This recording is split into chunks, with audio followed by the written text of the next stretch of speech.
परम पूज्य गुरुदेव श्री के पावन श्री चरणों में कोटि शरण वंदना। साधु साध्वी जी का हार्दिक अभिनंदन और जितने भी हमारे श्रावक या श्राविका हैं सभी का हार्दिक स्वागत। अथवा सूत्र पर हमारी चर्चा चल रही है, उसी चर्चा को हम आगे बढ़ाते हैं और आज क्या विषय आता है उसे समझने की कोशिश करते हैं। आज आचार्य वर्ग किन सूत्रों को उठाते हैं और उन सूत्रों के माध्यम से हम तक क्या बात पहुंचा रहे हैं उसे समझते हैं। कल तक आपने श्रवण किया कि जीव जो होते हैं मुख्यतः दो प्रकार के होते हैं, एक संसारी और दूसरे मुक्त। संसार में जो है उसे हम संसारी कहते हैं।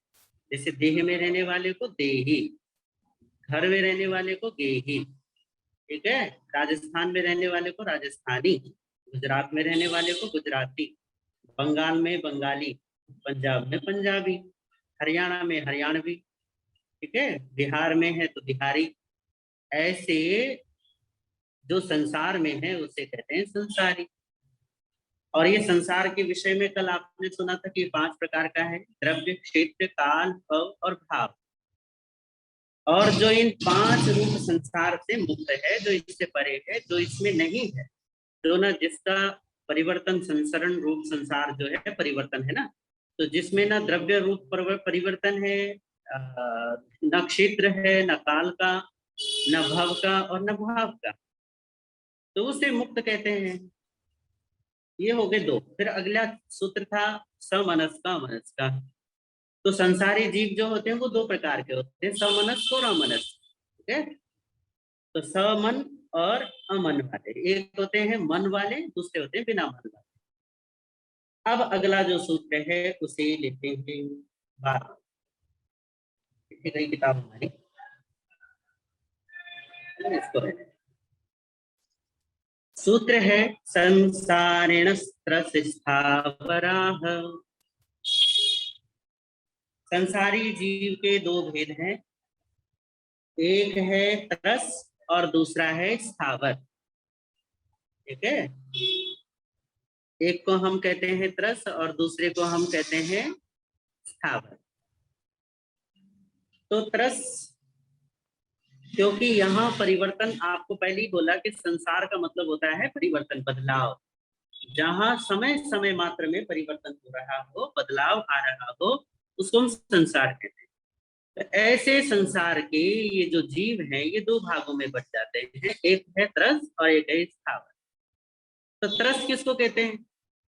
त्रस है वो जीव जो स्पष्टतः चलते हैं, फिरते हैं, एक जगह से दूसरी जगह जाते हैं, उसको त्रस कहते हैं, ठीक है। त्रस का मतलब होता है एक जगह से दूसरी जगह जाने वाला। आप चल रहे हो सड़क पे और आपको धूप लग रही हो, तब आपने देखा कि जिस साइड आप चल रहे हो उस साइड धूप है और दूसरी साइड छांव है, तो आप क्या कर दोगे? साइड क्या कर देंगे? बदल देंगे, ठीक है। क्यों? क्योंकि आपको लगता है कि इस साइड धूप है और अगली साइड छांव है, तो चलो छांव में चलते हैं। तो आप दुख से, अर्थात वो जो धूप है, धूप से बचने के लिए आप दूसरी साइड चले गए, तो इसे क्या कहते हैं? ये हुआ सुख से मतलब सुख की तरफ दुख से बचकर जाना। आप दुख नहीं चाहते, तो जब भी ऐसी कोई परिस्थिति आती है, आप घर के अंदर बैठे हैं और आपको उमस महसूस होती है, इतने में आपने देखा कि बाहर जो हमारी गैलरी है ना, अगर हम वहां पे बैठ जाएं तो हवा है वहां पे अच्छी, तो आप अपना कमरा छोड़ के और जाकर वहां गैलरी में बैठ जाते। ये हुआ एक जगह से दूसरी जगह जाना, एक प्रतिकूलता से अनुकूलता की तरफ जाना। तो जो प्रतिकूल से बचकर अनुकूल की तरफ जाता है उसी को हम क्या कहते हैं? त्रस कहते हैं। त्रस क्यों कहते हैं? क्योंकि भैया संसार के जितने भी जीव है ना, हमने पहले चर्चा की है, उपयोग जब आया था ना, उपयोगो लक्षणम, उस समय हमने उपयोग के पहले 2 चरण में क्या समझा था कि जो जीव है वो सुख से और दुख से जाना चाहता है, उसकी पहचान कैसे होती है ना? सुख से और दुख से होती है। तो सुख और दुख से पहचाना जाने वाला यह जो जीव है, इस जीव को सुख से लगाव होता है और दुख से दुराव होता है। और ऐसा कोई भी जीव नहीं है जो दुख चाहता हो और सुख ना चाहता हो। सुख की अभिलाषा तो प्रत्येक जीव की होती है, पर कई बार क्या होता है कि हमारा जो सुख दुख होता है ना, वो परिस्थिति जन्य होता है। ज्यादातर मामलों में तो परिस्थिति जन्य होता है कि किसी व्यक्ति ने अपमान कर दिया, या हमें ठीक से खाना नहीं मिला, या जिस जगह रह रहे हैं वो जगह हमें पसंद नहीं है या नहीं? बहुत सारी चीजें जो निमित्त के अधीन होके हम सुख और दुख अनुभव करते हैं। तब जिन निमित्तों की वजह से हम सुख दुख अनुभव करते हैं, उन निमित्तों से दूर जाना चाहते हैं। कोई आदमी हमें पसंद नहीं है तो हम उस जगह को छोड़ के दूसरी जगह चले जाते हैं।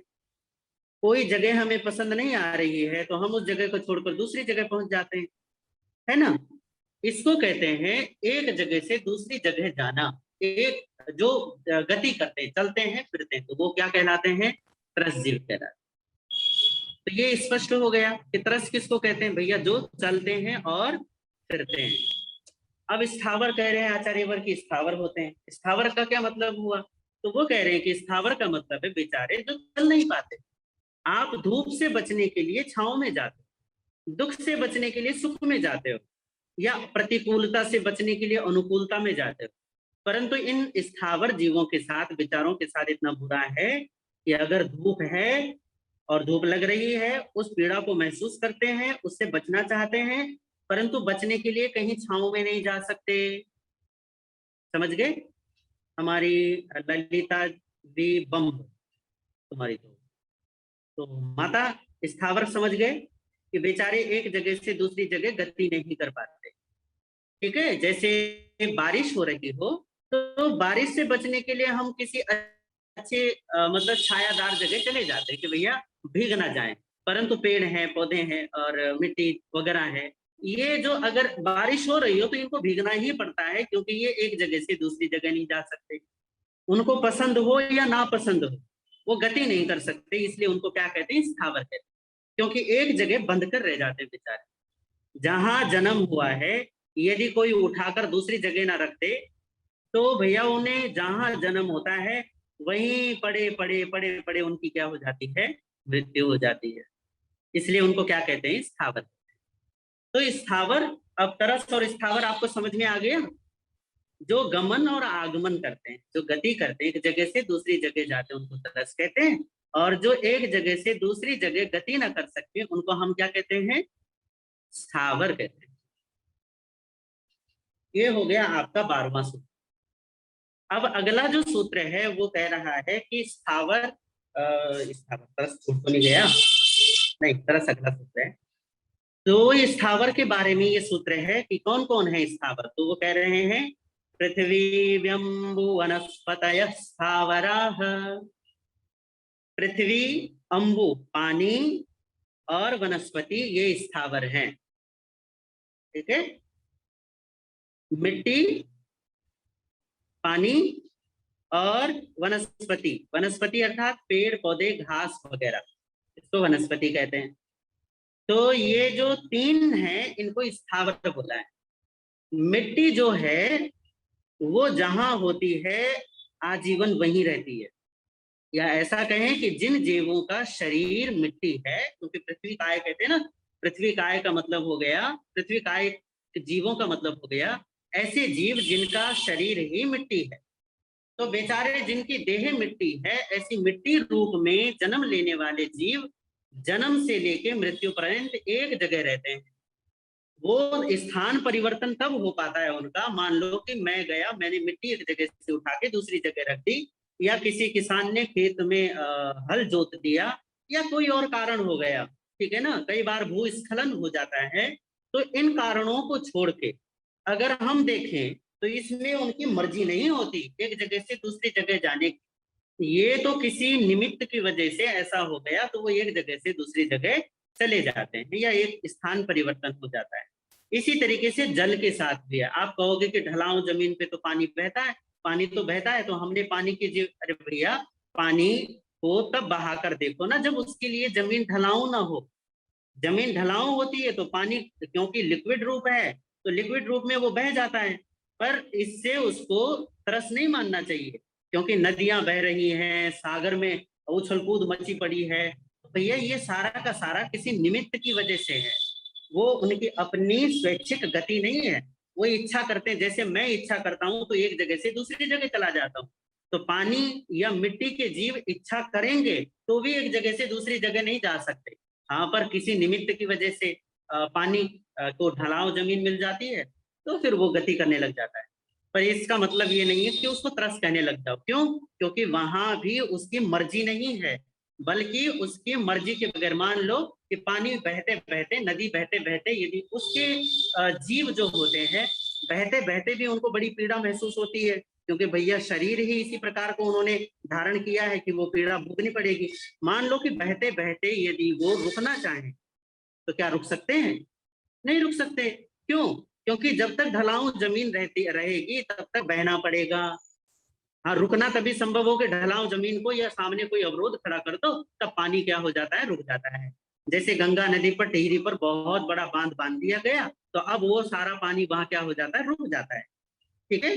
तो जब तक कोई अवरोध ना आ जाए तब तक पानी नहीं ठहर पाता अगर ढलाऊ जमीन हो। पर इससे उसे तरस नहीं मान लेना चाहिए, क्योंकि वहां उसकी अपनी इच्छा काम नहीं करती। वो अपनी मर्जी से नहीं बहता और ना अपनी मर्जी से रुकता है। वो चाहे कि मैं चलूं तो चल नहीं सकता, वो चाहे कि मैं रुक जाऊं तो रुक नहीं सकता। क्यों? क्योंकि स्वैच्छिक गति नहीं है उसमें। अपनी इच्छा से वो गति नहीं कर सकता और स्थिति नहीं कर सकता, इसलिए उसको स्थावर कहते हैं। फिर तीसरा है वनस्पति। बेचारा एक पेड़ तो जहां एक बार जन्म गया तो जीवन वहीं कट जाता है उसका।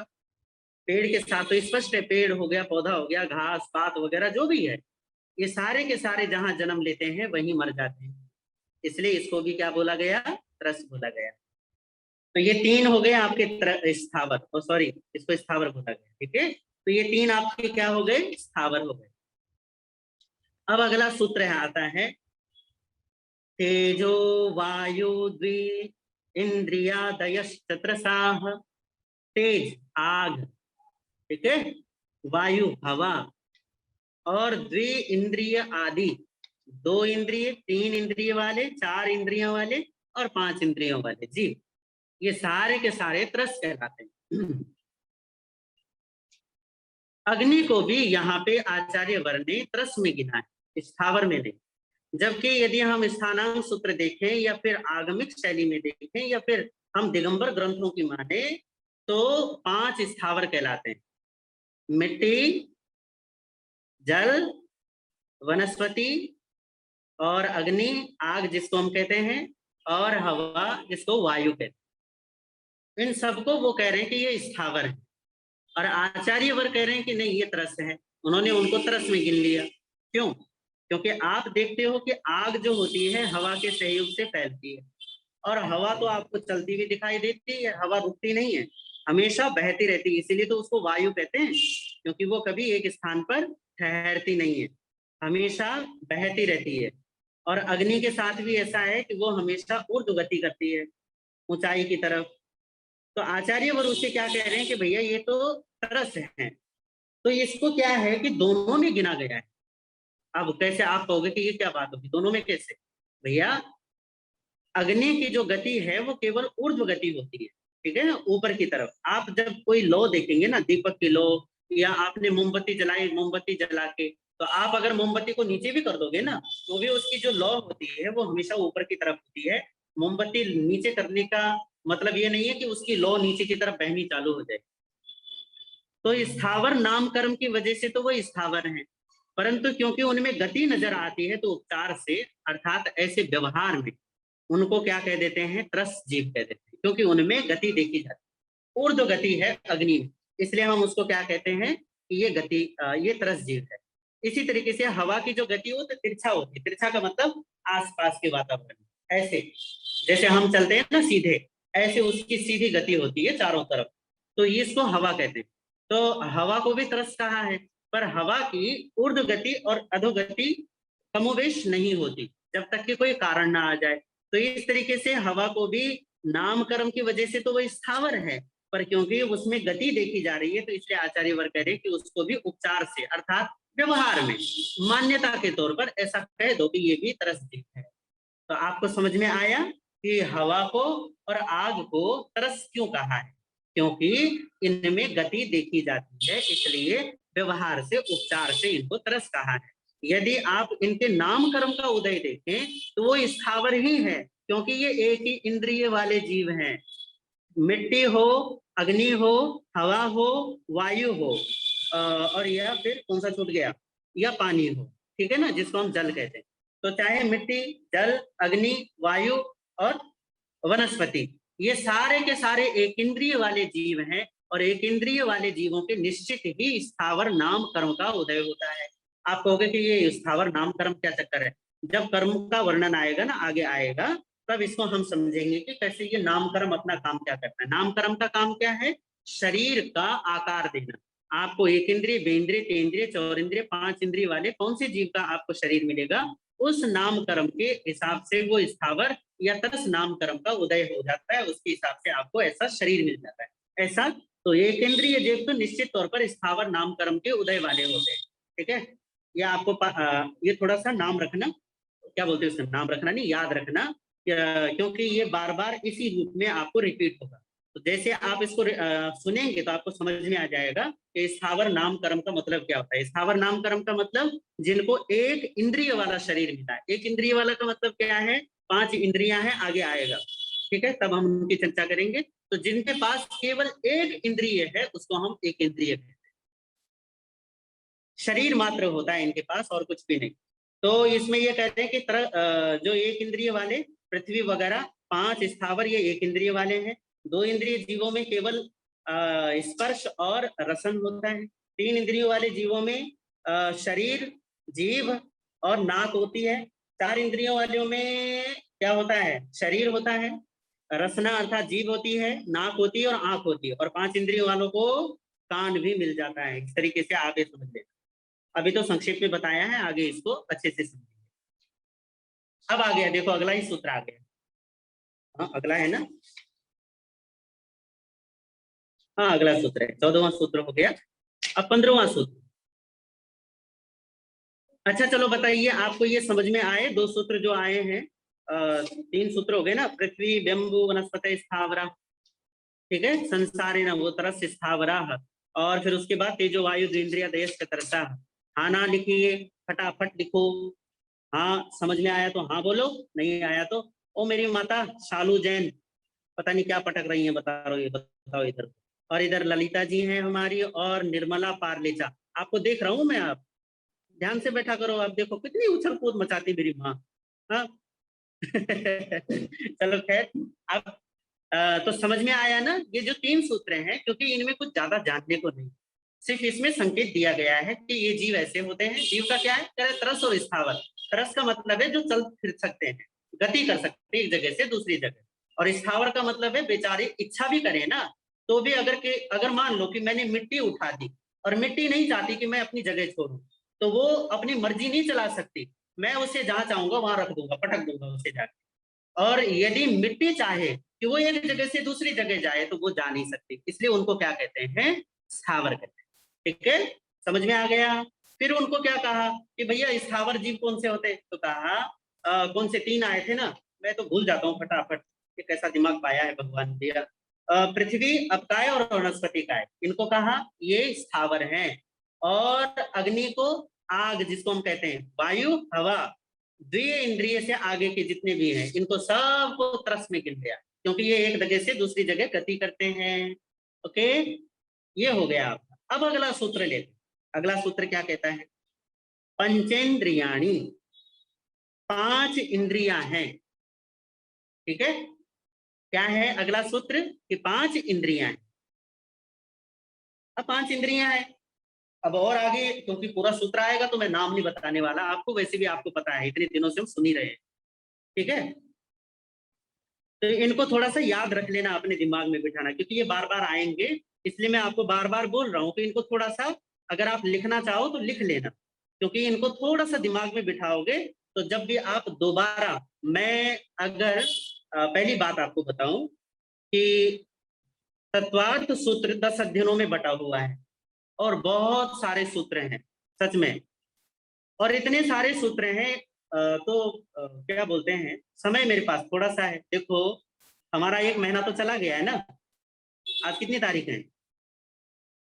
वो मेरी मैया, ये भी दिमाग से निकल गया मेरे, कितनी तारीख है तो सब कुछ निकले जा रहा है यहाँ से, जितनी भी है। पर 1 महीने से अधिक हमारा चातुर्मासिक समय जा चुका है, ठीक है। और उसमें आप ये देखो कि केवल हमारा दूसरे अध्ययन का अभी 15वां सूत्र आया है।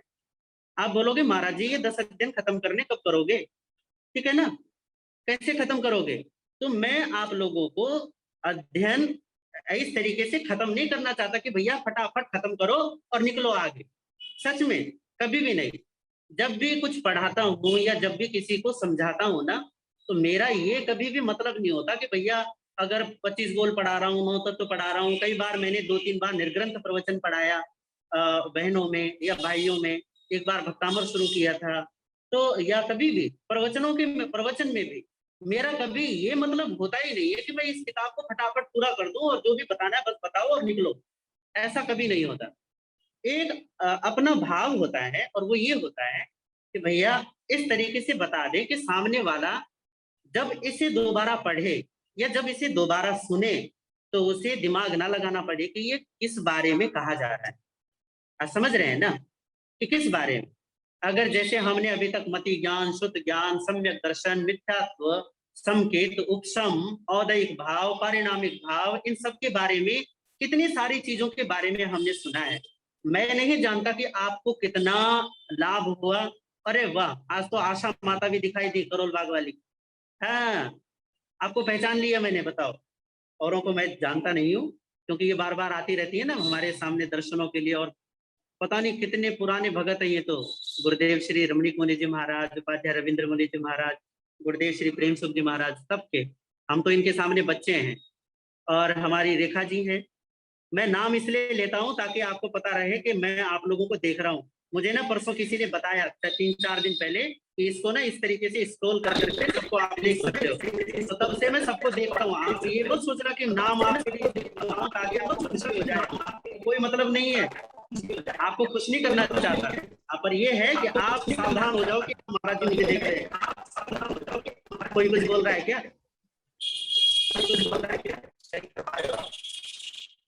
शायद गुरुदेव कुछ बोल रहे हैं पर आवाज स्पष्ट नहीं आ रही। अरे ये तो मेरी ही आवाज गूंज रही है। आप लोगों को मेरी आवाज साफ गूंज रही है? आप लोगों को? हाँ ना, गर्दन हिला दो थोड़ी सी। सुमन मेरी माता, गर्दन हिलाओ, आवाज साफ आ रही है मेरी? ठीक है। तो ये जो क्या है हमारा, मैं आप लोगों को जो बताता हूँ ना, जो कहता हूँ, तो इसमें ये मत सोच लेना कि देखो अपनी प्रशंसा लेके बैठ गया। नहीं, सिर्फ मेरा ये भाव होता है कि भैया सामने वाला जो बात सुन रहा है ना, क्योंकि आज हालात ये हो गया। हाँ, ईगो मुझे भी ऐसा लगा क्योंकि मेरी ही आवाज मुझे रिफ्लेक्ट होकर आ रही है। अब इसका क्या करूं मैं? अच्छा, ईगो हुआ था, ठीक हो गया। ओके, धन्यवाद बताने के लिए। ठीक है। तो क्या होता है कि ये एक भाव होता है कि भैया जो आप लोगों को बताया जाए ना, वो आप लोगों को समझ में आ जाए। हमारे साथ आज एक परेशानी ये हो गई कि जो पुराने शब्द हैं ना, ये कोई 1000 साल पुराने हैं, कोई 2000 साल पुराने हैं, और भगवान महावीर तो 2600 साल पहले हो गए। अब उनके सारे जो शब्द हो गए ना, वो 2600 साल पहले हो गए। 2600 साल पुराने शब्द हो गए। ये कितनी दूरियां आ गई, 2600 वर्षों की दूरी आ गई इन शब्दों में। तो ये सारे शब्द अब हमसे ना बड़े दूर हो गए हैं। औपसमिक भाव, क्षायोपसमिक भाव सुनते हैं तो नींद के लटके आते कि भगवान क्या कह रहे हैं ये महाराज जी, समझ में नहीं आया। परिणामिक भाव, अच्छा, अवधि ज्ञान, केवल ज्ञान, मति ज्ञान, और श्रोतेंद्रिय, चक्षु इंद्रिय, सारे की सारी चीजें इतनी दूर हो गई हैं कि अगर सुनते हो तो ऐसा लगता है कि सब उड़ गया ऊपर से, बह गया पानी। पर जब मैं आप लोगों को बताता हूँ तो मेरा ऐसा भाव नहीं होता कि बस ग्रंथ पूरा करना है और निकल लो भैया, मैं भी निकलूं और तुम भी निकलो। बताने का एक भाव होता है कि जब मैं औपसमिक भाव के बारे में या अवधि ज्ञान के बारे में या किसी भी शब्द के बारे में, क्योंकि ये सारे शब्द पुराने हैं, तो जब मैं इन शब्दों के बारे में बताऊं तो पूरा खोलकर बता दूं ताकि आपको किसी प्रकार का संदेह न रहे। जब आप इन्हें दोबारा सुनो तो आपको पता चले कि हम किसके बारे में सुन रहे हैं। अवधि ज्ञान तो आपको तुरंत क्लिक होना चाहिए कि हाँ अच्छा ये अवधि ज्ञान है, इसके बारे में हमने ऐसा ऐसा सुना था, ऐसा समझा था, या औपसमिक भाव है, या इसी तरीके का। ये मुझे ये तो याद भी तो नहीं रहते ना शब्द। तो ये जो शब्द आते हैं जब सामने आए तो आपको तुरंत तुरंत समझ में आना चाहिए कि भैया ये बताया क्या था। हाँ ये बताया था महाराज जी ने इसके बारे में, तो इसका मतलब ये हुआ। समझ गए?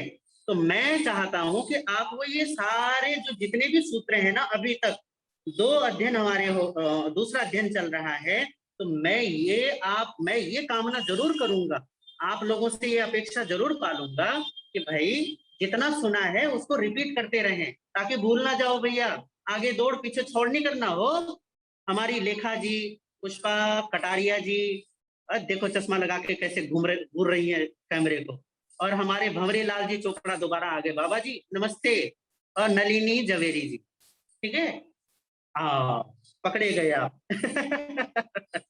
खैर जो भी है, आपको मैं सिर्फ इसलिए बता रहा हूं ये इतना खुलकर, ताकि आप जो भी शब्द आएंगे या जो भी बात आएगी वो सारी रिपीट होने लग जाती है।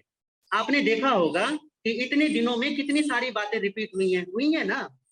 तो शास्त्र बार बार उन्हीं चीजों के आसपास घूमता रहता है। गति है, जाति है, इंद्रियां हैं, योनियां हैं। तो फिर भीतर की बात आ गई, क्रोध मान माया लोभ राग द्वेष। फिर वो सात तत्व की बात आ गई, क्या जीव तत्व अजीव तत्व निर्जरा तत्व, पता नहीं कौन कौन से जितने भी।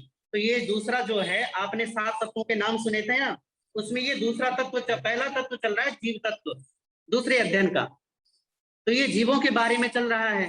तो ये घूम फिरकर बात तो एक ही की होगी। तो आप अगर ध्यान से सुनेंगे या इसे थोड़ा सा दिमाग में रखेंगे, तो आपको पक्का जब भी आप दोबारा इन्हें सुनोगे तो आपको दिमाग पर जोर डालने की जरूरत नहीं रहेगी कि ये हमें बताया क्या जा रहा है। इसलिए इतना खोलकर बताता हूँ। और जितना प्रयास होता है, गुरुदेव श्री के सानिध्य में रहकर थोड़ा बहुत अध्ययन की रुचि हमेशा से रही, और फिर एक ही प्रकार का नहीं रहा। हमारे जो गुरुदेव हैं बहुत उदार हैं, चाहे उपाध्याय रविंद्र मुनि जी हो, या गुरुदेव श्री सर्वधर्म दिवाकर सलाहकार श्री रमणीक मुनि जी महाराज हो। ये सारे बड़े उदार चित्त वाले हैं। उदार चित्त का मतलब ये है, अरे तुमने ये किताब कैसे उठा ली, ये नहीं पढ़नी, या तुम इस धर्म के बारे में या उस गुरु के बारे में ऐसा कैसे पढ़ रहे हो। नहीं, तुम्हें पढ़ना है पढ़ लो, पर पढ़ो तो सही, कुछ पढ़ तो रहे हो, कुछ अच्छी बात तुम्हारे दिमाग में जा तो रही है। इतना इनका भाव होता है। और फिर उपाध्याय श्री रविंद्र मुनि जी महाराज साहब और रमणी गुरु जी, अगर इनकी लाइब्रेरी आप देखोगे गुड़गांव में और देहरादून में, चलो क्योंकि अब तो रखवाली नहीं रही, ध्यान इतना नहीं रहा, तो बहुत सारी किताबें इधर उधर गायब हो गई। पर इन दोनों की मेहनत अगर आप देखोगे तो आपको दांतों तले उंगली दबाओगे कि भैया साहित्य का इतना कोई शौकीन कैसे हो सकता है। तो दोनों ने खूब साहित्य पढ़ा है। और अपने शिष्यों से भी एक भावना रहती है कि भैया तुम भी खूब पढ़ो, खूब अध्ययन करो। तो उस अध्ययन के बलबूते पर भैया मुझे लगता तो है, क्यों छाया माता, समझ में आता ही नहीं आता? आप फिर से नजर आ गई हैं दोबारा, आता है ना? अच्छा हाँ तो बोल दो, झूठी सही, पोपट मत करना मेरी, ठीक है ना? समझ आता है ना? तो जो समझ में आता है वो इसीलिए क्योंकि भैया गुरुदेवों की कृपा से थोड़ा सा मुझे भी समझ में आया कि इन शास्त्र वाक्यों का मतलब क्या है। फिर बहुत सारे महापुरुषों का हाथ रहा इन्हें समझाने में। एक का मैं किसका किस किस का नाम लूं, किन किन का मैं बताऊं, किन किन का एहसान जताऊं। मैं तो बस हाथ जोड़ के सबका एक साथ धन्यवाद करता हूं कि भैया आप लोगों की वजह से मेरे इस दिमाग में इन शब्दों का थोड़ा सा अर्थ प्रकट हुआ है। थोड़ा सा ही कहूंगा, पूरा अर्थ तो केवल भगवान ही जानते हैं कि पूरा अर्थ क्या है। पर जितना भी समझ पाया तो वो आप लोगों तक पहुंचाने का भाव रहता है। और आप लोग इतने दिल से सुनते हैं, इतने भाव से आते हैं। तो सच में मेरे तो भाव अभी ऐसा कर रहा, मन कर रहा है कि मैं ना आप लोगों के गले लग के रो लूं थोड़ा, थोड़ी देर, इतना भाव विभोर हूं। पर खैर ये बात अलग है। पर आप ये मत सोचना कि महाराज जी तत्वार्थ सूत्र को पूरा करेंगे, ये पूरा हो या ना हो इसकी चिंता आपको नहीं करनी। हो जाए तो भगवान का धन्यवाद, ना भी हो तो भी कोई फिक्र की बात नहीं है। क्यों? क्योंकि जितने भी सूत्र हमारे होंगे वो इतने बेहतर तरीके से हो जाएंगे कि आपको दोबारा उनको पढ़ने मतलब दोबारा उनको समझने के लिए दिमाग लगाने की आवश्यकता नहीं पड़ेगी। पर हाँ एक बात आपसे जरूर कहना चाहूंगा, आप उपाध्याय केवल मुनि जी महाराज साहब का तत्वार्थ सूत्र है, या तो वो, या फिर हमारे आचार्य सॉरी आजकल वो प्रवर्तक है, पहले आचार्य थे, हमारे प्रवर्तक श्री सुभद्र मुनि जी महाराज साहब, उनके द्वारा लिखित तत्वार्थ सूत्र है। अगर आप देखना चाहो तो आप देख सकते हो। ये तत्वार्थ सूत्र आपको दिखाई दिया, सही दिख रहा है? हमारी किरण जैन जी, अंजना माता, सही दिख रहा है? हाँ, तो या तो आप ये पुस्तक मंगा लें, ये बहुत अच्छी है, मुझे बहुत अच्छी लगी क्योंकि संक्षेप में है और सूत्रों का पूरा अर्थ प्रकट है। और दूसरी किताब है इसकी, तो इस पे जिल्द चढ़ी हुई है, तो मैं चलो थोड़ी देर जिल्द उतार देता हूँ इसकी और फिर आप देख लो, ठीक है? ये है हमारे उपाध्याय केवल मुनि जी महाराज साहब की किताब, नजर आ गई? ठीक है, ये नजर आ गया। तो ये आप ग्रुप से जुड़े होंगे, व्हाट्सएप ग्रुप से, इन दोनों की फोटो स्थान कौन सा है, कहाँ से आप मंगा सकते हो। अगर चाहो तो दोनों किताबें मंगवा लो, चाहो अगर आप चाहो तो दोनों मंगवा लो, और अगर आपको लगे कि नहीं दोनों की जरूरत नहीं, एक नहीं, तो दोनों में से कोई सी भी मंगवा लो, पर एक किताब जरूर मंगवा लो। अगर आप इन दोनों में से एक भी किताब या दोनों, मैं तो कहूंगा दोनों मंगवा लो, क्योंकि दोनों से आपका सारा स्पष्ट हो जाएगा। मैं इन किताबों का सहयोग ले रहा हूँ। एक और किताब भी है, ये हमारी साध्वी वैभव श्री जी महाराज साहब आत्मा की किताब है, तत्वार्थाधिगम, 2 भागों में, शायद दूसरा भाग भी प्रकाशित हो गया है, मुझे पक्का याद नहीं। पर मैं कहूंगा कि प्रवर्तक श्री सुभद्र मुनि जी महाराज साहब और हमारे उपाध्याय श्री केवल मुनि जी महाराज, ये 2 पुस्तकें तो आप मंगवा ही लो और इनको अपने पास रखो, क्योंकि जैन तत्व ज्ञान आपको क्या कहना चाहता है। आप लोग अपने आप को जैन लिखते हो ना, है या नहीं? सारे जैन कहते हो। आज मुझे कोई महाराज लोग नजर नहीं आ रहे, बताओ। मेरे पास साध्वी जी का है, बहुत अच्छा, साधना साधना गुंडेचा जी, और धन्यवाद आपका, वो बहुत अच्छा है, पर उसमें ना गूढ़ता बहुत है। मुझे कई बार तो मैं ही विचलित हो जाता हूँ समझने में। खैर, वो बात अलग है। तो आप लोग ये 2 किताबें मंगवा लेना, या एक मंगवा लेना, जो आपको अच्छा लगे। दोनों का एड्रेस वगैरह आपको व्हाट्सएप ग्रुप में मिल जाए। अब आते हैं सूत्र की तरफ। तो आप निश्चिंत रहना, ये पूरा होगा या नहीं होगा, मुझे तो नहीं लगता कि 4 महीने में पूरा हो पाएगा, पर कोशिश रहेगी कि भैया फटाफट इसको पूरा कर दें। खैर, जितना भी हो बढ़िया बात है, ठीक है। अब सूत्र लेते हैं, जो है पंचेंद्रियाणी, 5 इंद्रियां हैं। अभी सिर्फ सूत्र में निर्देश दिया गया आचार्य के द्वारा कि 5 इंद्रियां हैं। अब हम चलते हैं अगली की तरफ, वो है द्विविधानी, वो 2 प्रकार की हैं। 5 इंद्रियां हैं हमारी और वो 2 प्रकार की हैं। 5 इंद्रियां तो कितनी प्रकार की हो गई? 10। कितने हो गई? 10। तो ये 2 भागों में बट गए ना, तो वो 10 प्रकार की हो गई। अब वो कह रहे हैं कि वो 2 प्रकार क्या है, एक होता है द्रव्य और एक होता है भाव। द्रव्येंद्रिय और भावेंद्रिय। तो द्रव्येंद्रिय क्या कहते हैं? द्रव्येंद्रिय है जो उद्गल से बना हुआ है। उद्गल का मतलब होता है ये मैटर, ठीक है, जो हमारा शरीर है वो पुद्गलमय है, तो पुद्गल से जो निर्मित है उसको द्रव्येंद्रिय कहते हैं, और जो आत्मा का अपना स्वाभाविक परिणाम है उसको भावेंद्रिय कहते हैं। अब अगला सूत्र आया, ठीक है, इसको आसानी से समझ लो, क्योंकि आगे आगे ये स्पष्ट होता चला जाएगा। आप कहोगे तो फटाफट हो गया, इतना भी जल्दी मत करो, पर आप अगला सूत्र लोगे तो आपको प्रकट हो जाएगा कि ये क्या कहना चाहते हैं। द्रव्य इंद्रिय के विषय में क्या कहा कि निर्वृत्त्युपकरणे द्रव्येंद्रियम, निर्वृत्ति और उपकरण, निर्वृत्ति और उपकरण, ठीक है, कि द्रव्येंद्रिय के 2 भाग हैं, निर्वृत्ति और उपकरण। निर्वृत्ति किसको कहते हैं? तो वो कह रहे हैं कि निर्वृत्ति का मतलब होता है रचना। रचना का मतलब बनावट, ठीक है। जैसे हमारे शरीर की एक बनावट है ना, ये सबका एक जैसा शरीर होता है, वही हमारी नाक, वही आंखें हैं, वही भौएं हैं, वही सर है हमारा, वही कान है। तो इसका मतलब ये थोड़ी ना कि आपके कान कहीं और है, मेरे कान कहीं और है। एक जैसा शरीर है ना, एक जैसा आकार है। तो हम सबके इंद्रियों का अपना एक आकार होता है, बनावट होती है। तो इस बनावट का, इस रचना का, या शरीर पर दिखने वाली इंद्रियों की जो एक विशिष्ट रचना है। देखो आंखें कैसी हमारी दिख रही है ना, कैसी आंखें, कैसी नाक है, कैसे कान है, कैसे हमारा मुंह है, देखो पिचकुसा, कैसे जीभ है। तो ये जो सारा दिख रहा है इसको क्या कहते हैं? निवृत्ति कहते हैं। क्या कहते हैं? बनावट। बना, आसान शब्दों में बता रहा हूं, बनावट जिसको आकार कहते हैं, बनावट कहते हैं, रचना कहते हैं, उसको निर्वृत्ति का नाम दिया आचार्य ने, निर्वृत्ति।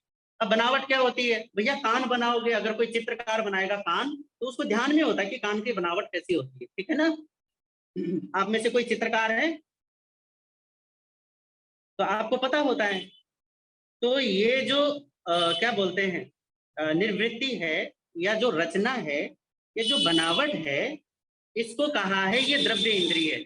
अब आप कहोगे कि इसका मतलब क्या हुआ? भैया ये नाक है ना मेरी, नाक समझ गए? ये मेरी नाक दिखाई दे रही है पकौड़े जैसी, इसको कहते हैं द्रव्य इंद्रिय। ठीक है, ये हो गया। ये आंख दिखाई दे रही है, आंख की बनावट दिख गई, कान का बनावट दिखा, मेरे शरीर की बनावट, ये अंगों उपांगों की बनावट, ये सारा का सारा द्रव्य इंद्रिय है। सारा का सारा बनावट दिख गई ना, जहां बनावट है, रचना है, उसको द्रव्य इंद्रिय कहते हैं। सिंपल सा हो गया।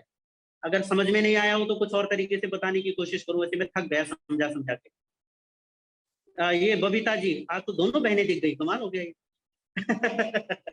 समझ आ गया, ठीक है ना? तो ये बताओ, समझ में आ गया ना?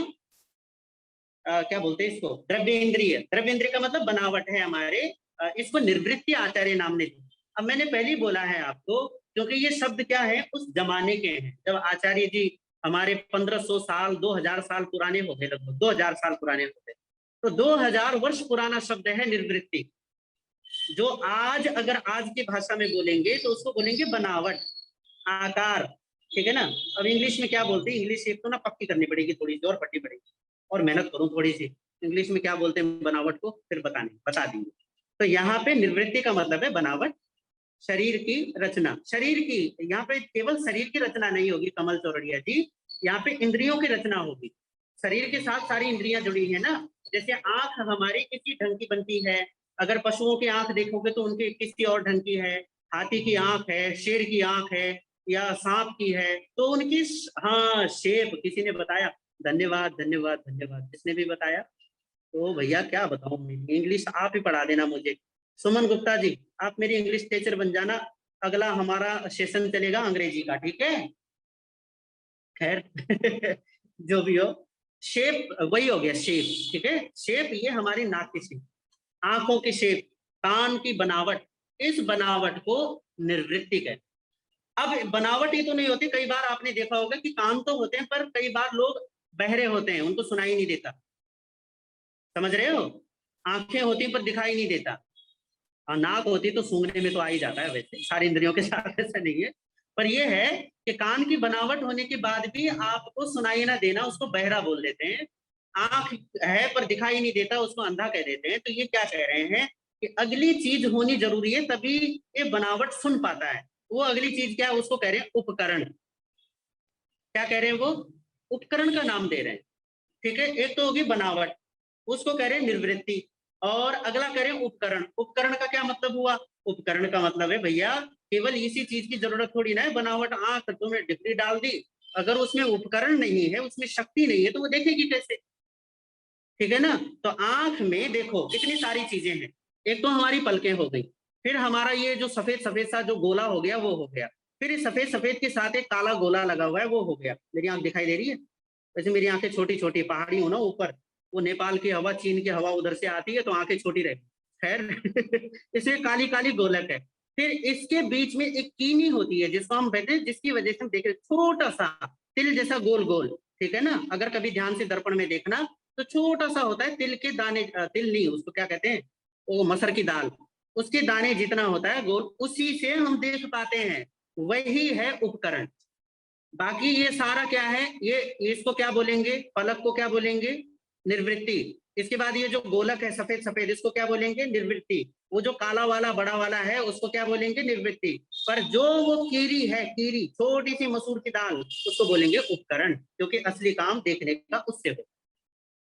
ठीक है, आसान भाषाओं में तो यही समझ लो। तो उपकरण का मतलब है जिसकी वजह से आप देख पाते हो। अब ये दो चीजें तो पूरी हो गई, कई बार तो सारी ये चीजें पूरी हैं। पर भैया अगले चरण में अगला सूत्र और भी महत्वपूर्ण है, उसमें वो क्या कह रहे हैं?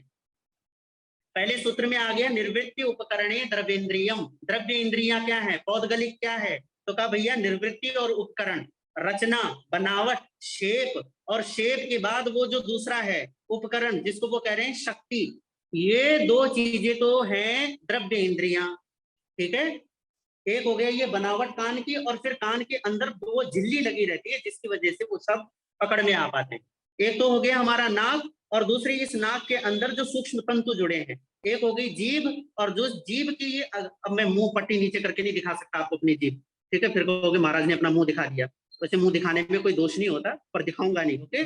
तो एक हो गई जीभ, और जीभ का आगे वाला जो हिस्सा जिसके सूक्ष्म तंतु हमें स्वाद की अनुभूति देते हैं। तो पहला जीभ, जीभ के आकार, उसको कहा गया निर्वृत्ति, और जीभ के आगे हिस्से में जो स्वाद के तंतु हैं उनको कहा गया उपकरण। समझ में आ गया? आना बोलो।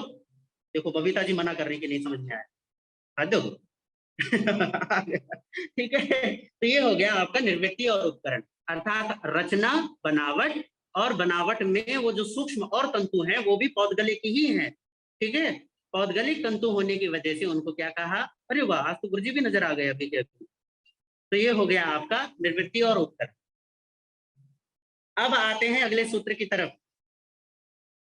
ये हो गए आपके बाह्य, मतलब बाहरी चीजें जिसको द्रव्य कहते हैं। फिर उसके बाद है भाव। भाव इंद्रिय क्या है? भाव इंद्रिय आत्मा का अपना परिणाम है, ठीक है। तो पारिणामिक भाव से ही जो ज्ञान उपयोग वगैरह से चलता है, तो भाव इंद्रिय में हमारा उपयोग कहलाता है। ज्ञान को भाव इंद्रिय समझो, चैतन्य को भाव इंद्रिय समझो, मतलब कि आत्मा को ही भाव इंद्रिय कहो। पूज्य महाराज सा मध्य, मुझे लगा कुछ पूछा है। अभी तो गैलेक्सी नाम दिया है अपने नाम को, नाम को बदल देना गैलेक्सी जी, आपका नाम फोन का नाम आ रहा है। अगला सूत्र है आचार्य का, लब्ध्योपयोगो भावेन्द्रियम। लब्धि और उपयोग ये दोनों भाव इंद्रियां हैं। लब्धि का मतलब होता है शक्ति का प्रकटन। ये कैसे होता है? ये क्षायोपशमिक भाव से होता है, या क्षायिक भाव से होता है, या औपशमिक भाव से। कैसे? जब आपके कर्म कम होते चले जाते हैं, या जीव, मान लो एक जीव एकेंद्रीय किसी स्थावर वगैरह में पड़ा हुआ है, ठीक है, उसके कर्म थोड़े हल्के होते हैं, और कर्म हल्के होते होते उसमें एक योग्यता प्रकट हुई कि वो अब एक इंद्रिय से बेइंद्रिय में जाए। तो बेइंद्रिय में जाते ही उसको, अभी तक केवल शरीर था उसके पास जीव नहीं थी, उसके पास आंख नहीं था, उसके पास नाक नहीं थी, उसके पास कान नहीं था। अभी तक उसके पास केवल क्या था? एक इंद्रिय शरीर में केवल उसके पास देह थी, वहां केवल शरीर था उसके पास। बाकी आंख नाक कान मुंह कुछ नहीं था। शरीर से खाओ, शरीर से सांस लो, शरीर से पूरा जीवन सारे काम करो। अब आप कहोगे कि फिर ये लब्धि का क्या मतलब हुआ? लब्धि का मतलब हुआ कि जैसे ही ज्ञानावरणीय कर्म का कुछ क्षयोक्षम होता है, या अन्य अन्य कर्मों का थोड़ा उसमें निर्मलता आती है, और निर्मलता आने के बाद उसके पास योग्यता आई कि चल भैया अब एक इंद्रिय से तू कहाँ पहुंचा? बेइंद्रिय में। अब बेइंद्रिय जो जीव होता है उसको दूसरी इंद्रिय मिलती है, जीव। क्या मिलती है? जीव। तभी तो उसको दो इंद्रिय कहेंगे ना। एक तो हो गया शरीर, और दूसरी हो गई शरीर के साथ जीभ भी मिल गई, स्वाद भी ले सकता है अब। पहले तो शरीर से ही खाना पीना सब कुछ काम करता था, अब जीभ से वो स्वाद भी ले सकता है, तो जीभ मिल गई। तो पर उसको जीभ किस कारण से मिलेगी? उसी को कहा लब्धि। क्या कहा? लब्धि। समझ गए? तो द्विइंद्रिय से फिर वो, अगर वो तीन इंद्रिय में आया, तीन इंद्रियों के पास कौन सी इंद्रियां होती हैं भैया? ये तो मैं भूल भी जाता हूँ फटाफट। तीन इंद्रिय वालों के पास आ गया, जीभ के साथ नाक भी आ जाती है। तो जीव के साथ नाक कैसे आई? तो कहा भैया लब्धि जब प्रकट होती है, आत्मा की शक्ति प्रकट होती है, उस शक्ति की प्राप्ति हो जाए, तो वो शक्ति कर्मों के घटने से प्रकट होती है। फिर कर्मों के घटने से प्रकट होती है, उसको अगली इंद्रिय की प्राप्ति हो जाती है। अगली इंद्रिय कौन सी? तो कहा नाक, उसको नाक भी मिल जाती है, ठीक है, सूंघने की शक्ति मिल जाती है। अच्छा, अगर तीन इंद्रिय वाला जो जीव है वो अगर चार इंद्रिय में आए तो? अरे आज तो पहचान में नहीं आ रही हिमानी महाराज जी। मुझे लगा ये पता नहीं कौन आ गया। अच्छा, लोच वगैरह हो गया, साता रखना, ठीक है। तो तीन इंद्रिय के बाद क्या है? चार इंद्रिय। चार इंद्रिय में अभी तक आपको लगा दो इंद्रिय में जीभ मिली, तीन इंद्रिय में नाक मिला, चार इंद्रिय में उसको क्या मिल जाता है? आंख मिल जाती है। चार इंद्रिय वाले को क्या मिल जाती? आंख। आंख कैसे मिल गई उससे? तो कहा कि भैया उसको लब्धि की क्या हो गई? और प्रकट हो गई उसकी, उसकी जो शक्ति थी ना वो और प्रकट हो गई। तो शक्ति प्रकट होते ही शक्ति की प्राप्ति होती है, उसको आंख भी मिल गई। अब चार इंद्रिय वाले को आंख मिली, पंच इंद्रिय को तो कान भी मिल जाते हैं, ठीक है, चार इंद्रिय वालों को कान नहीं होते। तो भैया कान हमें मिल गए, आपको मुझे, हम पांचों इंद्रियों से संपन्न है। ये पांचों इंद्रियां द्रव्य के रूप में, अर्थात निर्वृत्ति भी हो गई, उपकरण, आकार भी मिल गया, आकार के साथ वो शक्ति भी मिल गई। कैसे? तो कहा लब्धि की वजह से।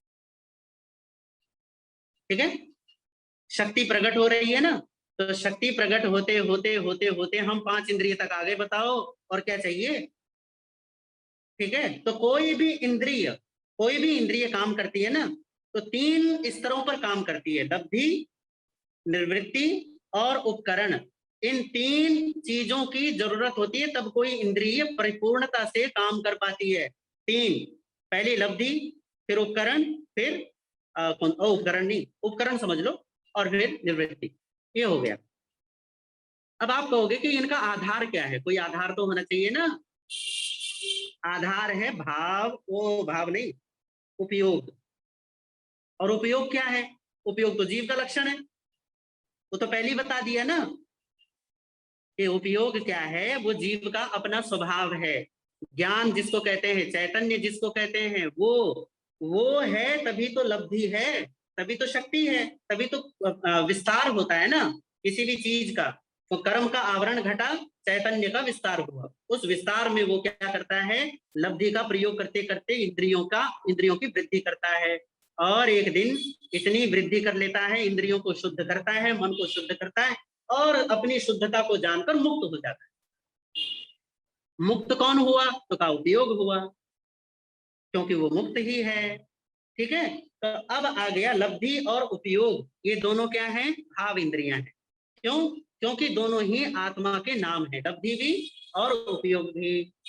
ठीक है, ज्ञानावरणीय आदि कर्मों के क्षयोत्सम से जब जब इंद्रियों प्रकट होती हैं, इंद्रियों की प्राप्ति होती है, या किसी भी प्रकार की भाव वगैरह दशा की प्राप्ति हमें होती है, उसको लब्धि कहते हैं।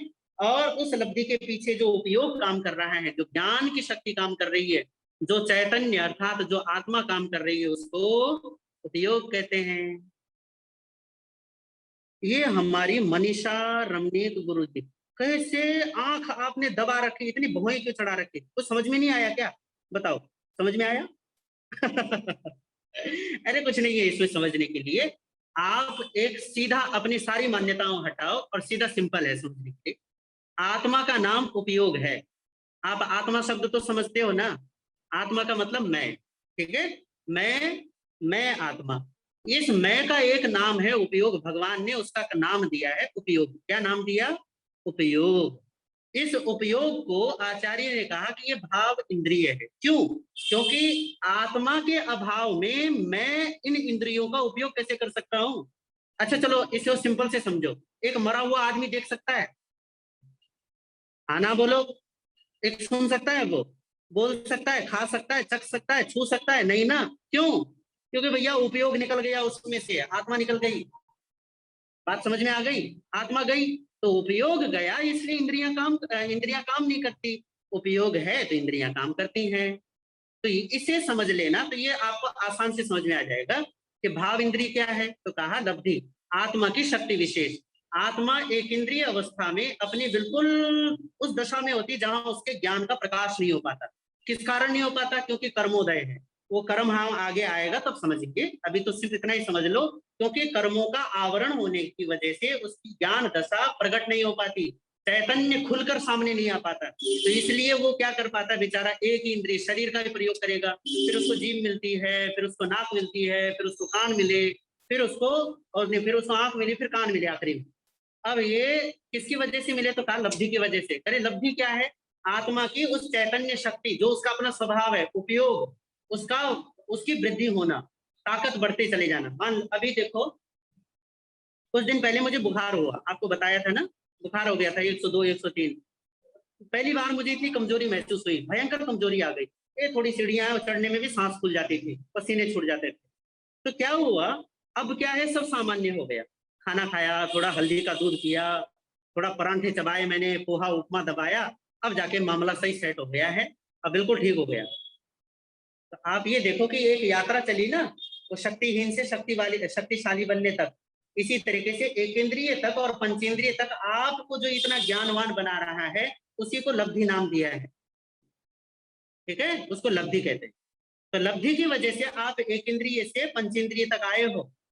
और उपयोग तो एक इंद्रिय में भी वही है और पंचेंद्रिय में भी वही है, क्योंकि वो आत्मा तो वो भी है और आत्मा आप भी हो, उसमें कहीं कोई फर्क नहीं पड़ता। हाँ, पर लब्धि में क्या है? ऊपर नीचे भाव होता रहता है। अब ये तो बात समझ में आ गई। अरे वाह, साध्वी श्री, ये क्या नाम है? चंद्र प्रभा। ओ, इतना बड़ा नाम क्यों रखा है आपने? छोटा मोटा रखो कोई। चंद्र प्रभा जी महाराज साहब, चंद्र प्रभा जी चंद्रिका। अरे गायब ही हो गए, भगवान भला करे आपका। मैं नाम कैसे, गलती से नाम ले लिया मैंने। चलो माफ करना। पर देखो, बात समझो, इतनी सी ही है कि लब्धि और उपयोग में क्या है, तो भैया शक्ति, प्राप्ति, किसी चीज को पा लेना, किसी चीज की उपलब्धि हो जाना, ठीक है ना, इसको हम क्या कहते हैं? लब्धि कहते हैं। और उपयोग क्या है? उपयोग तो आप खुद हो, आत्मा का नाम ही उपयोग है, ज्ञान का नाम उपयोग है, चैतन्य का नाम उपयोग है, आपका एक पर्यायवाची नाम, जिसको हम इतने दिनों से आत्मा आत्मा आत्मा, चैतन्य चैतन्य चैतन्य, ज्ञान ज्ञान ज्ञान, दृष्टा दृष्टा दृष्टा कर रहे हैं, वही उपयोग है। बात समझ में आ गई? रमेश भुरट बाबा, समझ में आया? आया आया। चल, अब हमारे पास है 6 मिनट। अब वो कह रहे हैं, अगला जो सूत्र दिया है उसको थोड़ा समझ लेते हैं, अगला सूत्र आएगा तो आगे जैसा होगा देखेंगे। आज वैसे काफी सूत्र हो गए, ये बढ़िया बात है। ठीक है, अगला सूत्र है 19वां, उपयोग स्पर्शादिषु। करे उपयोग स्पर्श आदि विषयों में होता है। ये बड़ी गजब की बात कर दी आचार्य वर ने। भैया एक इंद्रिय में हो तब भी उपयोग रहता है। जो ये पेड़ पौधे हैं, ये जीव हैं, जिन्हें हम मिट्टी के जीव कह रहे हैं या पेड़ पौधे के जीव कह रहे हैं, ठीक है। और एक और महाराज जी नजर आए, फिर से बताऊं, मंजुल ज्योति जी महाराज साहब, वसुधा महाराज जी, ठीक है। तो आप बताओ कि जो एक इंद्रिय से लेके, एक इंद्रिय वाला जिसके पास, बेचारे के पास केवल शरीर है, ज्ञान तो उसमें भी है ना, भोजन पानी वगैरह, वो भी तो सब करता ही है ना। मुझे भोजन चाहिए, मुझे जीवन चाहिए, इतनी सुख दुख की वेदना तो वो भी अनुभव करता है या नहीं करता? अच्छा, आचारांग पर आप लोगों में से किसी ने भी पढ़ा हो, ये साधु साधियों की बात नहीं है, आप गृहस्थियों की भी बात है ना। आचारांग में भगवान ने जब जीव के बारे में बताया ना कि वो सुख दुख कैसे महसूस करते हैं, वहां पे गजब का उदाहरण दिया है। भगवान से पूछा कि प्रभु, ये पानी के जीव, अग्नि के जीव, वनस्पति के जीव, वनस्पति का उदाहरण उसमें आया है कि वनस्पति के जीव दुख का अनुभव कैसे करते हैं, वो प्रतिकार क्यों नहीं करते? तो भगवान ने फिर बहुत अच्छा उदाहरण दिया। कैसा? कि किसी व्यक्ति का कि जीभ काट दो, उसकी आंखें फोड़ दो, उसके कान खराब कर दो, उसके नाक काट के उसमें रुई ठूस दो या सांस मत लेने दो, मुंह बंद कर दो, और उसका शरीर बांध बूंद के कहीं पटक दो, और फिर अगर उस पर चोट करोगे तो वो प्रतिकार नहीं कर सकता। क्यों? हाथ पांव बंधे पड़े हैं, मुंह से जबान शब्द निकल नहीं सकते, आंखों से देख नहीं सकता, कान से सुन नहीं सकता, और सांस ले नहीं सकता। पर भगवान पूछते हैं कि क्या उसको पीड़ा होती है? आप बताओ, क्या उसको पीड़ा है? होती है। तो पीड़ा होती है, पर क्या वो व्यक्त कर पाता है? क्या वो प्रतिकार कर पाता है? नहीं कर पाता। वो बदला रोक नहीं सकता ना किसी को, क्योंकि इतनी विवश हालात में उसको डाल दिया, हाथ पांव काट दिए, नाक पांव कान किसी काम के नहीं रहने दिए उसके, पर उसको फिर भी पीड़ा तो होती है ना। इसी प्रकार से भगवान कहते हैं कि एक इंद्रिय आदि जीवों को भी पीड़ा होती है, पर बेचारे कह नहीं सकते। इसलिए भगवान ने कहा कि 5 स्थावरों पर तो सबसे ज्यादा दया करनी चाहिए, सबसे ज्यादा, क्योंकि उनको आपके प्रेम की सबसे ज्यादा जरूरत है। अच्छा बताओ मेरी माताओं, रंजना लोढ़ा माता, बताओ, आप अपने घर में सबसे ज्यादा प्रेम किस बच्चे को करते हो? उसको ना, जो सबसे ज्यादा बेचारा कमजोर रह जाता है, उसी को करते हो ना। क्यों करते हो? अरे यार, ये अपना काम खुद नहीं कर पाता, तो चलो इसका ज्यादा ध्यान रखो, आप उसको ज्यादा पोषण देते हो। इसी तरीके से परमात्मा कहते हैं कि ये जो 5 स्थावर वाले जीव है ना, जिन्हें तुम मिट्टी कह रहे हो, पानी कह रहे हो, आग कह रहे हो, पेड़ पौधे कह रहे हो, हवा कह रहे हो, कह रहे ये तो तुम्हारे प्रेम के सबसे ज्यादा वो हैं, सबसे ज्यादा जरूरत इनको तुम्हारे प्रेम की है। और बताओ, पता दुर्भाग्य क्या है हमारा, कि हम सबसे ज्यादा दुर्गति इन्हीं जीवों की करते हैं। पानी इतना बहाते हैं, कोई विवेक नहीं होता, पेड़ पौधों के छेदन में कोई विवेक नहीं होता। चलो फिर भी हमारे बहुत सारे जैनी तो सुनते सुनते पक जाते हैं, तो इसलिए बेचारे इन जीवों की अनावश्यक हिंसा नहीं करते। ये अच्छी बात है, सच में अच्छी बात है। पर आप दुनिया में देखो तो खदान खोदे जाते हैं अनावश्यक, कहीं पत्थर निकल रहा है, कहीं सोना निकल रहा है, कहीं पानी, कोई कुछ निकल रहा है, तो भैया अंधाधुंध खनन होता है, अंधाधुंध, रेतरी के लिए, पत्थरों के लिए, पेट्रोल के लिए, पानी के लिए, पता नहीं, अंधाधुंध खनन होता है जमीन का। किसका, किसकी हिंसा हो रही है? मिट्टी के जीवों के ना। जिनको आपकी सर्वाधिक प्रेम की आवश्यकता है, हम केवल अपने छोटे से स्वार्थ के लिए क्या कर रहे हैं, उनकी अंधाधुंध हिंसा कर रहे हैं, उनको फालतू में पीड़ा पहुंचा रहे हैं। आप बताओ, आपके घर में मार्बल नहीं लगेगा तो क्या आपका काम नहीं चलेगा? चल जाएगा ना। पर हम क्या करते हैं, अपनी छोटी सी जरूरत, क्योंकि मेरा घर अच्छा दिखेगा, मार्बल लगाना चाहिए, और वो भी इटली से आना चाहिए भैया। जितना ज्यादा पैसा उतना ज्यादा नखरा, उतनी ज्यादा हमारे नखरे हो जाते हैं। पानी के साथ अंधाधुंध हमारा दुर्व्यवहार चलता है। जापानी के मामले में तो क्या जैन क्या अजैन सारा दुर्व्यवहार चलता है। वनस्पति के मामले में अंधाधुंध कटाई होती है पेड़ों की। बाबा कितनी दुर्गति, केवल थोड़े से कागज छपने चाहिए, कागज बन जाते हैं, थोड़ी कुछ और काम में आ जाता है पेड़ पौधा, तो चलो भैया अंधाधुंध कटाई होती है। मतलब ये है कि हम इन्हीं जीवों के साथ सबसे ज्यादा दुर्व्यवहार करते हैं, जबकि इन्हीं जीवों की सबसे ज्यादा प्रेम की आवश्यकता होती है, सबसे ज्यादा। परमात्मा कहते हैं कि जितना इन जीवों के प्रति प्रेम से भरोगे ना, उतना ही तुम अपने प्रेम रूपी स्वभाव को जान पाओगे, उतना ही। क्यों? क्योंकि जितना तुम, जो जरूरतमंदों की सहायता करता है, उसके यहाँ कुछ विकसित होता चला जाता है। उसी को हम उपयोग और ज्ञान चेतना कहते हैं। उसका ज्ञान शुद्ध होता चला जाता है, उसकी संकित और शुद्ध होती चली जाती है। तो आप समझ गए बात को? हाँ, बात कहाँ थी और कहाँ चले गए? तो उपयोग है स्पर्शादेश। मेरा समय हो गया। तो एक इंद्रिय में भी वही उपयोग काम करता है, एक इंद्रिय में वही उपयोग काम कर रहा है। क्योंकि भैया एक इंद्रिय जीव भी तो भोजन पानी वगैरह अपने जीवन जीने का साधन करता है ना। फिर बे इंद्रिय में भी वही उपयोग काम कर रहा है, फिर तीन इंद्रियों वालों में भी, चार इंद्रियों में भी, पांच इंद्रियों में भी। तो मतलब जीव कहीं भी रहे, उपयोग तो एक जैसा काम करता है। तो आचार्यवर ने सूत्र कितना गजब दिया। इस सूत्र को भी मैं चाहूंगा कि आप याद करके रखना। उपयोग स्पर्शादिशु, उपयोग क्या है? तो जो एक इंद्रिय से लेकर पांच इंद्रियों तक में समान काम कर रहा है, एक जैसा, उसको हम क्या कहते हैं? उपयोग है। तो आज के लिए इतना ही काफी है। आप लोगों ने इतने प्रेम से सुना, इतने भाव से सुना है, इतनी शांति से सुना, और पता नहीं खुशी खुशी सुना या नहीं सुना, भगवान जाने। पर जितना भी सुना बहुत अच्छा सुना। मैं कृतज्ञ हूँ, आभारी हूँ। और आप सबका मंगल हो, आपका मुक्ति पथ आपका प्रशस्त हो। इसी तरीके से आप इस आत्मा की तरफ, जैसे अपने चैतन्य की तरफ बढ़ते रहें। खूब खूब आपका मंगल हो। और मेरे पास जितना भी प्रेम है वो सारा का सारा आपके लिए। ठीक है। ओम शांति। गुरुदेव श्री जी फिर गायब हो गए हैं। हर्ष हर्ष, जय जय। आ गया मैं आपके पास ही रहता हूँ, आपके साथ ही रहता हूँ, हाँ, बगल में आ गए, मैं उधर थोड़ा कहीं और था। आपके साथ ही बहता रहता हूँ। ये जो बहाव है, ये बहुत गजब का बहाव है।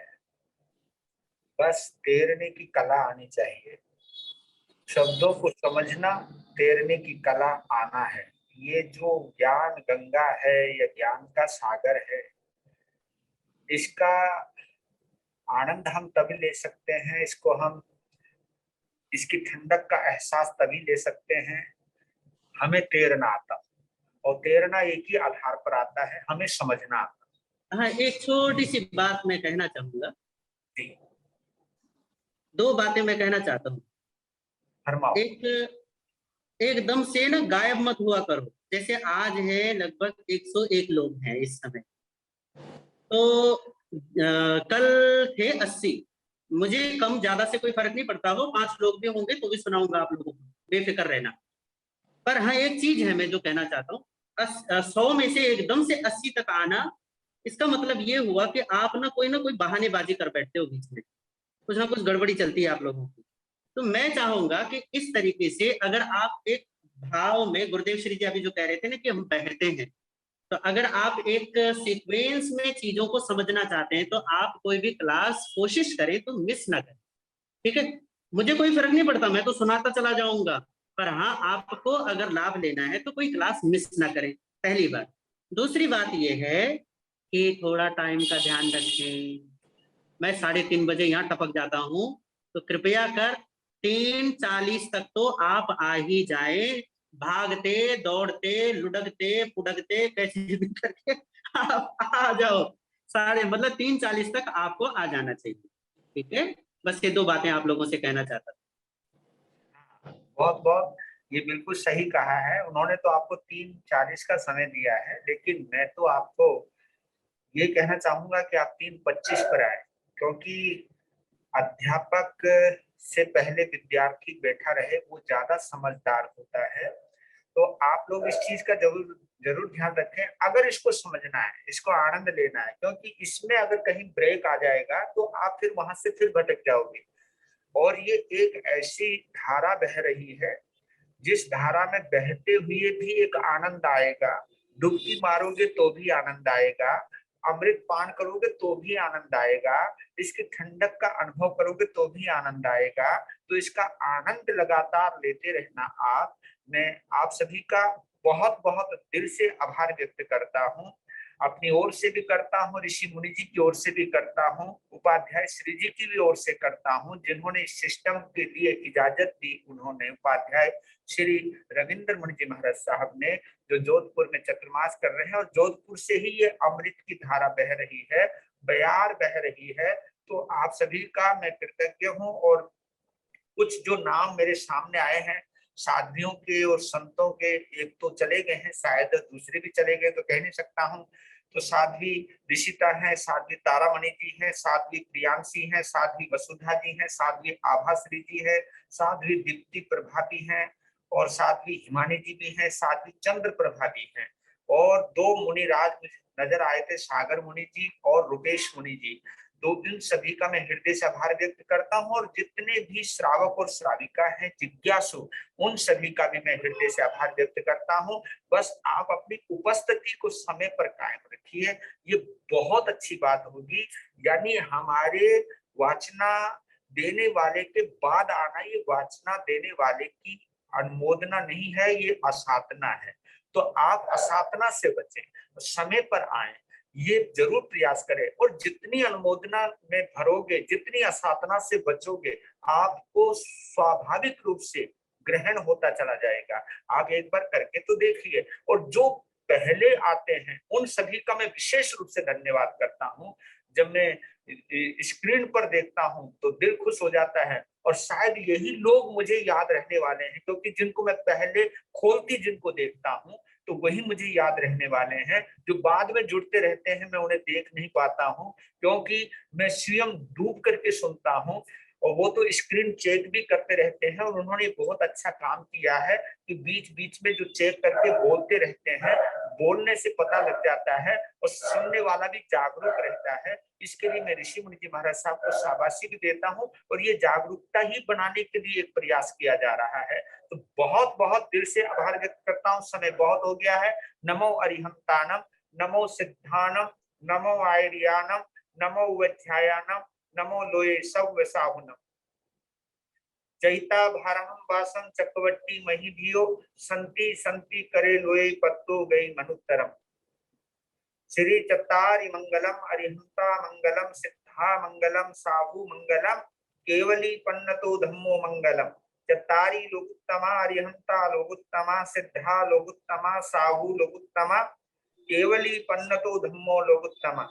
चत्तारि शरणं पवज्जामि, अरिहंते शरणं पवज्जामि, सिद्धे शरणं पवज्जामि, साहु शरणं पवज्जामि, केवली पन्नतम धम्मम शरणं पवज्जामि। पहला सरना अरिहंत जी का, दूसरा सरना सिद्ध भगवान जी का, तीसरा सरना साधु जी का, चौथा सरना धर्म का। ये चार शरणे दुख हरने, सुख करने, मंगल करने, आनंद करने। और हम सभी इकट्ठे होकर के संयुक्त रूप से ऋषि मुनि जी महाराज साहब के प्रति हार्दिक हार्दिक आभार व्यक्त करते हैं। आपका बहुत बहुत आभार ये प्यार बरसाने के लिए। धन्यवाद। अच्छा,